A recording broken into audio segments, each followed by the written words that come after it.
Talk show যারা করে তাদের মধ্যে আবার কারা খুবই স্পষ্ট। আমি তো শুনেছি দুই একটা, গতকালকে আমি একটা টকশোতে ছিলাম, আওয়ামী বুদ্ধিজীবী তথাকথিত আওয়ামী টকশো যারা করে তারা এটা বলছে। আচ্ছা, এই আজিজ বেনজির থেকে শেষ পর্যন্ত প্রশ্নপত্র ফাঁস এগুলোর জন্য দায়ীকে সবাই জানে, সরকার। তো তাহলে সেটাকে দমন করবার জন্যে বা দৃষ্টি অন্যদিকে সরিয়ে দেওয়ার জন্যে সরকারি কোটার আন্দোলন তৈরি করেছে, তাই বলা হচ্ছে উস্কে দিয়ে। যদি এটা হয়ও যে সরকারের মধ্যে এই বদ মতলবে তারা এরকম করে কোর্টকে দিয়ে কাজটা করেছে যাতে তারা খেপে যায়, তো ছাত্ররা খেপেছে এবং সেটাও সরকারের বিরুদ্ধেই গেছে। আজকে তো দেশে তারা কমপ্লিট শাটডাউন পালন করছে। প্রথম, বিশ্ববিদ্যালয় সহ সমস্ত শিক্ষা প্রতিষ্ঠান থেকে ছাত্রদের পান্নাদের বের করে দিয়েছে। বিশ্ববিদ্যালয়ে যে সমস্ত শিক্ষক দালালি করেন তাদের বের করেছে। সরকারের নির্দেশ শেষ পর্যন্ত সিন্ডিকেটকে দিয়ে শিক্ষা প্রতিষ্ঠানগুলো বন্ধ করে হল ছেড়ে দেওয়ার কথা বলেছে, তাও ছাড়াতে পারেনি। তাহলে দৃষ্টি তো অন্যদিকে শুনল না, বরঞ্চ দৃষ্টি আরও বেশি হলো। এটা হয়, ওই যে বলে না, শাক দিয়ে মাছ ঢাকা যায় না। একটা পাপ যদি করি সেটা ঢাকবার জন্যে আর অন্য কোনো উপায় থাকে না। অর্থাৎ বেনজির ইত্যাদি যত দুর্নীতি আছে সেটাও আছে, কোটাও আছে, আন্দোলন আছে, সব মিলেই অগ্রসর হচ্ছে।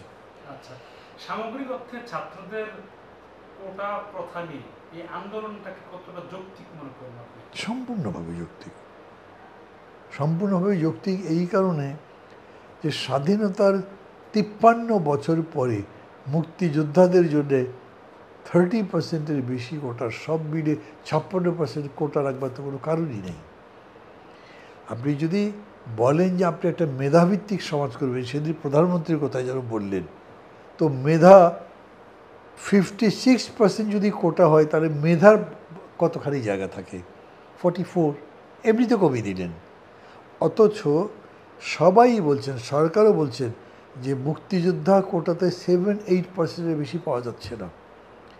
মুক্তিযুদ্ধ নিয়ে আওয়ামী লীগ যে কেলেঙ্কারি করেছে, মুক্তিযোদ্ধাদের লিস্ট দিয়ে, স্বাধীনতা যুদ্ধের সময় সব মিলে প্রায় সবার একটা কমন কনসেনসাস, মুক্তিযোদ্ধাদের সংখ্যা 70 থেকে 80 হাজারের মধ্যে হবে। বর্তমান সরকার আমলে সেই মুক্তিযোদ্ধা 2.5 লাখ হয়ে গেছে। লজ্জা করে না এদের, বানিয়েছে। মানে একজন মন্ত্রী পর্যন্ত মুক্তিযোদ্ধা হয়েছেন যার বয়স তখন ছিল 8 বছর।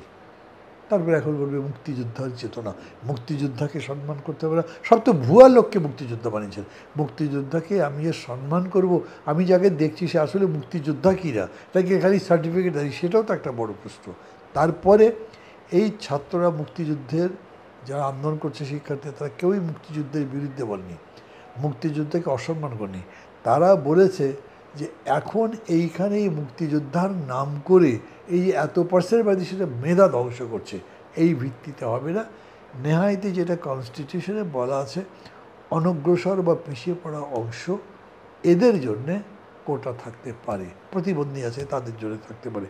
সেটার জন্য ম্যাক্সিমাম কত? তারা বলছে 5%।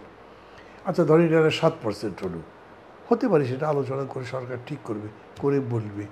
তারা তো একেবারে কোটা মানে একদম গোড়া শুদ্ধ ধরে সব তুলে দিতে কখনোই বলে, এটা তো প্রধানমন্ত্রী করেছেন। আজকের যে হরতাল, এটাকে আপনি কিভাবে পারসেপশন কে করেন?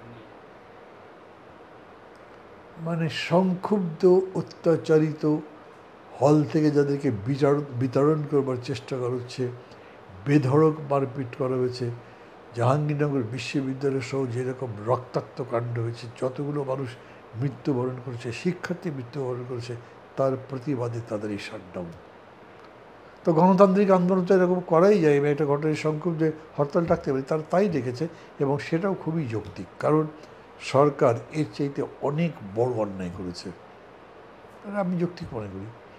ইঙ্গিত যদি বলেন, এরা যে আন্দোলন করছে শিক্ষার্থীরা, তারা তো কোনো রাজনীতির কথা বলেনি।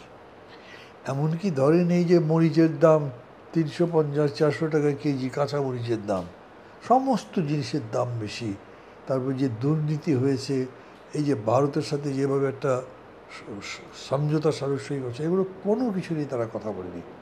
তারা বরঞ্চ তাদের নিজের অবস্থান স্পষ্ট করেছে, আমরা মেধার ভিত্তিতে সরকারি চাকরিতে নিয়োগের কথা বলছি, আমরা এর মধ্যে আছি, আমরা কোনো দলও করি না।